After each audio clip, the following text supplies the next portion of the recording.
Bolj ko drvimo skozi dneve, se ne ustavimo in včasih celo gremo z glavo skozi zid, bolj smo izpostavljeni stresnim dejavnikom.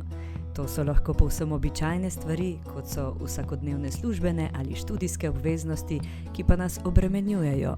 Lahko so neurejeni družinski ali prijateljski odnosi, strah ali karkoli, kar v nas zbuja nelagodje in stisko. Zato je v današnjih časih sprostitev telesa in duha nujno potrebna. V bistvu sem res uspela biti tukaj in zdaj. V preteklosti tega res nisem znala. Moja hči me pa vsakič opozori, mami, tukaj smo in zdaj.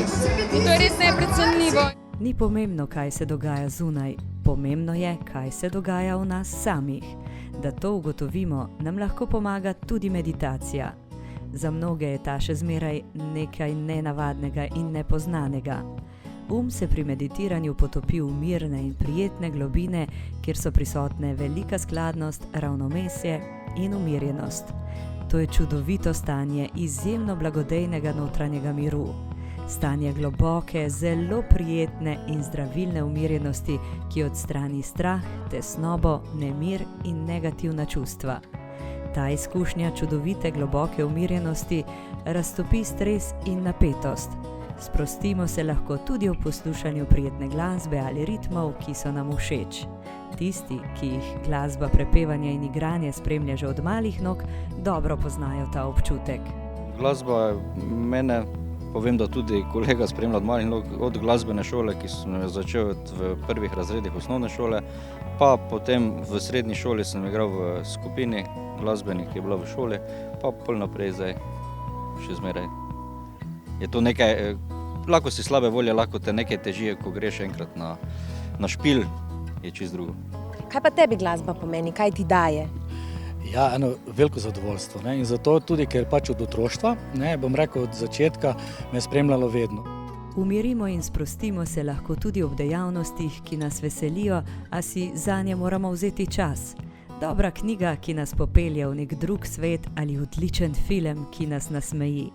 Nekateri se sprostijo ob izdelovanju nakita, ob slikanju ali šivanju, a za vse to so potrebne sekunde, minute, ure, torej čas. Če umilimo stres, izgineta tudi strah in stiska, posledično v naše življenje začne pritekati več sreče in ljubezni. Da si res zaljubljen v življenje, mislim, da se naučiš biti zaljubljen v življenje, ker to ne pride samo po sebi, to rabiš določena leta. Ljubezen je po mojem način življenja. Da smo pod stresom, nas lahko opozori že dihanje, postane namreč plitvo in skorajda neopazno. Večkrat na dan se spomnite na to in zares globoko zadihajte. Znanstveniki so že večkrat potrdili, da med učinkovite metode sproščanja spada tudi opazovanje akvarija z ribami, pa vroča kopel, ljubkovanje s psom ali mačko, kratek spanec, pozitivna naravnanost, zelen ali melisin čaj.